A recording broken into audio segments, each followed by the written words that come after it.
Saya tidak tahu settingan kali ini untuk syuting ini bagus apa enggak hasilnya nanti.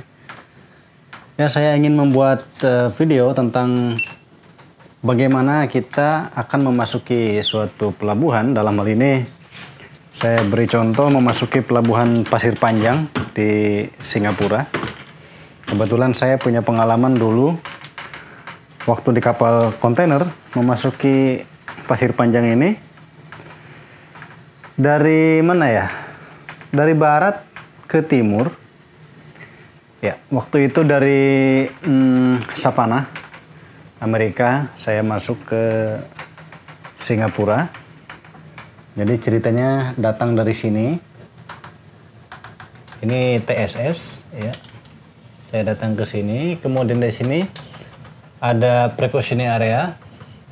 Lalu masuk ke Jurong Fairway di sini. Ada West Keppel Fairway, kemudian masuk ke Pasir Panjang di sini. Sayang sekali, saya tidak memiliki peta 4035 di sini, sehingga tidak bisa melihat two-way fairway di sini. Jadi saya susah menjelaskannya. Tapi dengan tujuan untuk mengenal tentang bui-bui dan juga mengenal simbol-simbol yang ada pada peta, kita akan menggunakan jalur lain dalam hal ini. Tujuannya kita harus mengenal bagaimana membuat alur untuk memasuki sebuah pelabuhan. Nah, prasyarat untuk membuat sebuah alur yang bagus, kita harus mengerti simbol-simbol yang ada pada peta, kemudian bagaimana cara membaca bui, dan juga bagaimana kita membuat rute yang aman. Di sini saya akan membuat sebuah sketsa. Pertama, kita harus mengenal peta ini. Peta ini berada pada sistem buinya. Kita lihat ada di sini biasanya nih. Nih ini. Jadi setiap peta itu memiliki keterangan apakah sistem buinya itu memakai region B atau region A. Nah, di sini bisa kita lihat di bawah judul petanya. Di sini ada navigational marks di sini. Maritime Buoyage System Region A. Red to port. Artinya, daerah Singapura ini menggunakan region A, sehingga red to port, bui-bui yang berwarna merah itu harus disimpan di sebelah kiri kita ketika memasuki pelabuhan. Sedangkan ketika keluar dari pelabuhan itu sebaliknya. Yang merah jadi di kanan. Jadi buoyage system itu selalu dilihat dari laut. Ketika kita melihat ke pelabuhan di region A, maka red to port, artinya merah disimpan di kiri. Oke. Saya akan buat penjelasan ini dalam bentuk cerita. Jadi ceritanya kapal kita dari timur, dari sini. Di TSS, saya akan mengambil rute seperti ini kira-kira. Oke. Kemudian dari sini, saya akan lurus, agak ngambil di kanan dari TSS ini. Dari sini saya akan buat waypoint, kemudian ke sini, dan satu waypoint di sini, lalu ke pilot station. Di sini ada Western Boarding Ground. Dari sini, saya akan menarik garis lurus ke sini, lalu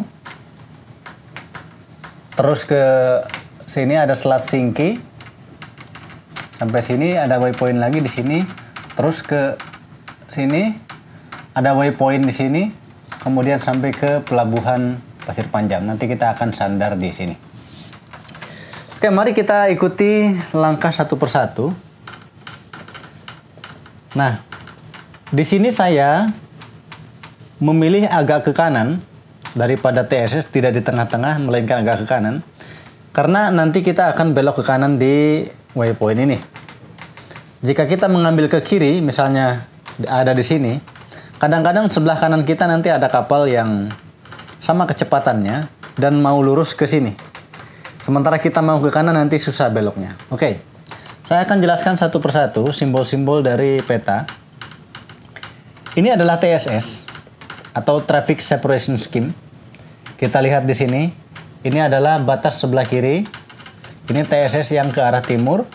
Ini namanya Traffic Separation Zone atau zona pemisah antara arah yang ke timur dan arah yang ke barat. Nah, ini TSS limit. TSS limit.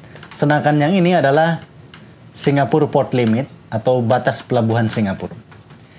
Nah, saya baca dari IMO Publication Ships Routing edisi 2019, ternyata untuk TSS di daerah Raffles ini, nah ini Raffles, itu dia tidak memiliki inshore traffic zone.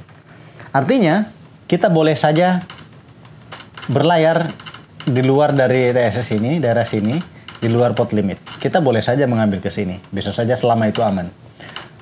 Yang tidak boleh itu, jika ada inshore traffic zone, itu tidak boleh karena diatur dalam P2TL bahwa inshore traffic zone tidak boleh dimasuki kecuali oleh kapal-kapal yang memasuki pelabuhan dalam keadaan emergency atau fishing di daerah situ, atau dia mau menuju ke Palu Station. Untuk lewat doang tidak boleh menggunakan inshore traffic zone. Oke lah, tapi saya tidak akan pergi ke daerah sini, saya akan menggunakan TSS. Jadi ini TSS limit, ini port limit. Kemudian kita bisa lihat di sini. Di sini ada buoy kuning. Ini disebut dengan special buoy. Jadi special buoy ini dia memiliki lampu warna kuning. Dia digunakan untuk menandai fitur-fitur tertentu yang ada di laut. Dalam hal ini dia menandai batas luar dari TSS. Ya, kita lihat. Di sini juga ada special buoy di sini. Ya, dia digunakan untuk menandai sudut antara TSS dengan alur berikutnya. Di sini ada pilot boarding ground. Lalu kita akan lurus ke sini. Kita lihat di sini ini ada tanda panah. Dan sebelah kiri ada merah, sebelah kanan ini menandakan bahwa buoy-buoy yang merah kita harus simpan di kiri, sedangkan buoy-buoy yang hijau kita simpan di kanan. Nah, ini adalah buoy hijau sehingga kita harus berada di sini. Buoy ini harus disimpan di kanan. Lalu saya akan berjalan ke sini. Oke, berjalan ke sini. Di sini kita menemukan buoy lagi. Ya. Ini namanya isolated danger buoy. Dan di sini dia memiliki radar reflektor. Juga ya, ini memiliki radar reflektor sehingga lebih mudah untuk dideteksi oleh radar. Nah, sebenarnya, oh iya, ada yang terlewat. Ketika kita lewat di sini, ini menemukan simbol ini. Ini artinya simbol reporting point. Dia ada dua arah, ke sana dan ke sini. Artinya, baik kapal yang masuk maupun kapal yang keluar harus melakukan laporan kepada VTS atau port control yang ada di pelabuhan ini. Channelnya bisa dilihat dari Admiralty List of Radio Signal. ILRS 6, volume berapa saya lupa lagi untuk Singapura. Oke, kita akan masuk ke sini. Nah, dari isolated danger ini, saya bisa saja pergi lewat ke atasnya, tetapi saya memilih ke bawahnya. Mengapa? Karena jika saya lewat ke atasnya, nanti kemungkinan berhadapan dengan kapal-kapal yang keluar dari pelabuhan. Jadi akan lebih aman melalui selatan sini. Tetapi tetap menyimpan buoy ini di kanan. Karena buoy hijau kita simpan di kanan. Baik, kita lanjutkan. Nah, ini adalah simbol. Nah, yang gambar kebakaran ini firing practice area. Tapi dalam hal ini bukan tempat firing practice area. Ini menandakan bahwa daerah sini banyak kapal-kapal tanker yang anchor dan melakukan aktivitas. Nah, kalau kita lewat sini, di sini banyak sekali kapal-kapal tanker. Ada gas, ada juga ya tanker lah. Nah, kita masuk mengikuti alur ini. Di sini kita lihat di sini ada buoy RW red white. Artinya buoy ini menandakan perairan aman. Nah, di sekitar buoy ini ada perairan aman. Itulah buoy. Terus kita ke atas lagi. Nah, di sini ada buoy warna hijau, sama, harus disimpan di kanan. Karena ini adalah region A. Di sini kita melihat ada cardinal buoy. Lihat cardinal buoy. Nah, simbolnya, moncongnya dia ada kerucutnya ke atas dua-duanya, artinya ini adalah North Cardinal. North Cardinal artinya kita harus lewat di utaranya. Ya, ini tanda utara. Jadi kalau menemukan buoy kayak gini, kita harus lewat di utaranya. Kemudian kita akan lanjutkan perjalanan ke atas. Di sini juga ada buoy hijau, kita simpan di sebelah kanan. Lateral buoy ini namanya. Dan di sini kita akan membuat waypoint di sini. Lalu kita akan berbelok ke sini. Nah, di sini kita menemukan lagi ada buoy cardinal buoy. Cardinal buoy ini adalah cardinal selatan. Kita lihat ada kerucutnya ke bawah semua, artinya kita harus lewat di selatan dari buoy ini. Terus kita ke sana. Di sini ada buoy warna merah, harus disimpan di sebelah kiri. Dan di sini ada waypoint, nanti kita sampai di sandar di Pasir Panjang. Nah, sedikit mengenai cardinal buoy, kita lihat di sini. Barangkali ada yang belum memahaminya. Jadi cardinal buoy itu adalah menandakan di sebelah mana kita harus lewat. Dan di dalam di sekitar cardinal buoy tersebut ada bahaya. Misalnya ini adalah daerah berbahaya, dangkalan. Maka ditandai di sini dengan cardinal buoy. Di selatan dari bahaya-bahaya ini, ada buoy cardinal buoy selatan. Ini cardinal buoy selatan, moncongnya ke bawah semua. Kita harus lewat di sebelah selatannya. Sebelah sini dibatasi dengan cardinal buoy timur atau east cardinal buoy. Tandanya segitiganya berlawanan, saling membelakangi, artinya kita harus lewat di sebelah timur dari buoy ini. Di sini ada cardinal buoy utara, artinya kita harus lewat di sebelah utaranya. Sedangkan di sebelah sini kita bisa melihat cardinal buoy barat atau west cardinal. Moncongnya bertemu, kerucutnya bertemu. Ingat saja, kalau ada yang begini berarti barat ini. Kita harus lewat di sebelah baratnya.